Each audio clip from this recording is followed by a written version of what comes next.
Santo, Santo, Santo, oh,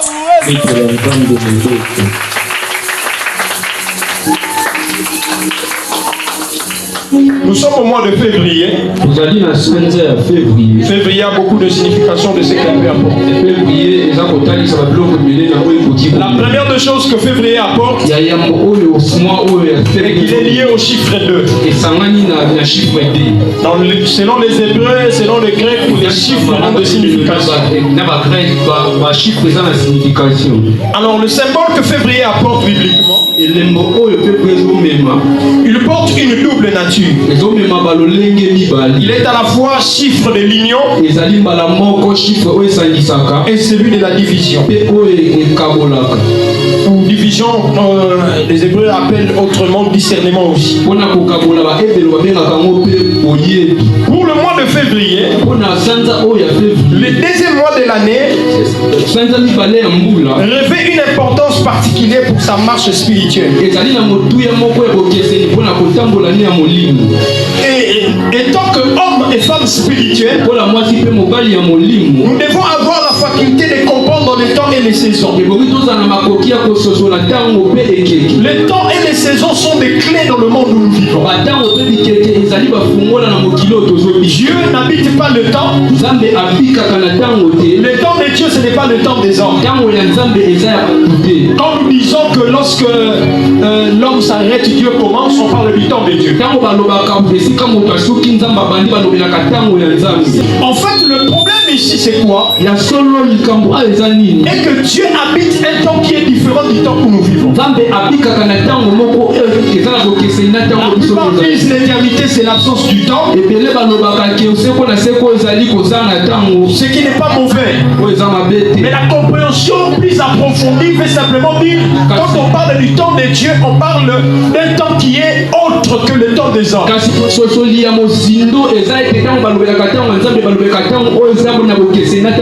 le temps des hommes, nous subissons ce qu'on appelle la modification, le développement, croissance, si on peut le dire. C'est-à-dire que celui qui est né aujourd'hui, dans 10 ans, il n'aura pas la même forme, il n'aura pas la même taille. Parce que son corps va subir une transformation. Mais dans les temps de Dieu, il existe un temps dans l'éternité.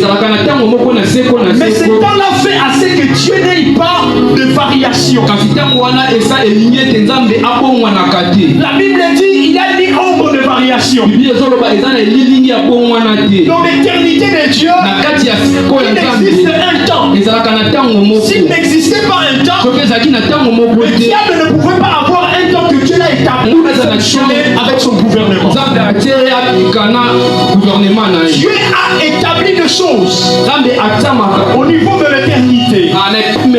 Les esprits ne meurent pas. Voilà, le diable ne mourra pas. Mais dans le temps de l'éternité de Dieu, le diable sera enchaîné pendant un temps. Et dans ce temps-là, l'Église va vivre ce qu'on appelle le temps de sa domination. Pendant 1000 ans. On appelle le millénium. C'est-à-dire dans le temps de Dieu, il y a des choses aussi que l'Éternel a établies, qu'il a fixées. Et ces choses-là ne peuvent pas être changées. Même si tu priais pour la délivrance du diable, ça ne se passera pas. Parce que quand Dieu entre dans son temps pour fixer les choses,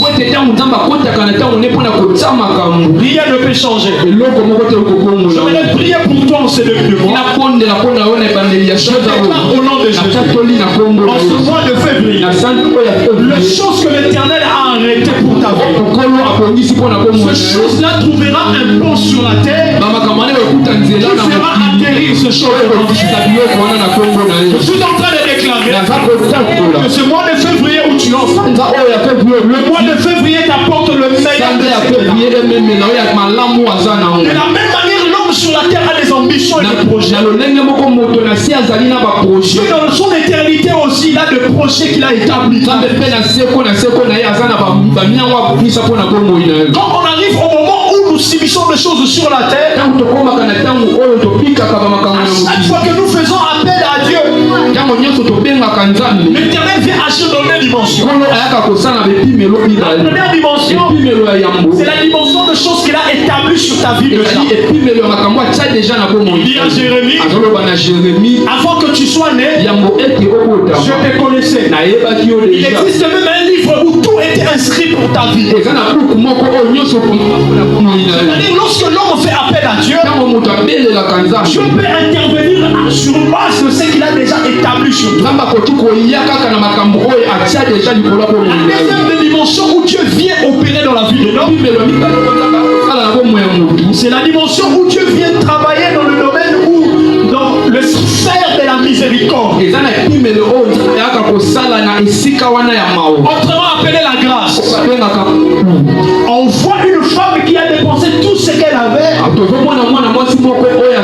cause de maladies répétitives. Pendant 12 ans, elle souffrait. En fait, cette femme souffre parce que peut-être il y a eu des choses qui sont entrées dans sa vie qui a causé cette perte de bien et de sa santé. Mais la Bible dit, c'est dit en elle-même, si je peux toucher, quelque chose peut se passer. Et quand elle a touché, c'est la phase de la grâce où tu as opéré. Dans cette sphère-là, la Bible déclare que Dieu fait grâce à qui il veut. C'est-à-dire, lorsqu'il arrive dans la piscine de Bethesda, il n'y a pas qu'une seule personne qui est malade. Mais il vient pour une personne. Et dans la phase de la grâce, Dieu disqualifie tout ce qui pouvait faire à ce que le résultat que tu reçois soit preuve de ta force.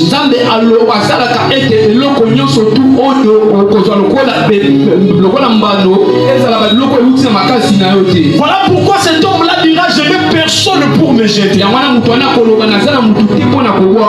Et tous ceux à qui ont bénéficié de la grâce de Dieu, ils n'étaient pas qualifiés pour le somme.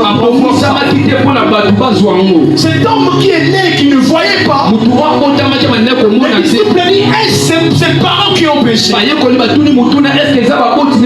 Dieu avait fixé un jour pour venir intervenir dans la vie de cet homme. Après sa guérison, le prêtre a été fâché. Pourquoi être guéri au moment où au jour du sabbat? Mais cela n'a pas empêché à Dieu de venir intervenir pour le problème de cet homme. C'est une prière, une déclaration que je vais faire en ce premier jour du mois. Que la faveur de Dieu vienne dans ta vie. Que la faveur de Dieu vienne dans ta famille. Et que cette faveur puisse faire la sœur. Ce que les hommes ne pouvaient pas apporter comme résultat. Que cela vienne et tombe dans ta vie. Je vais donner le meilleur des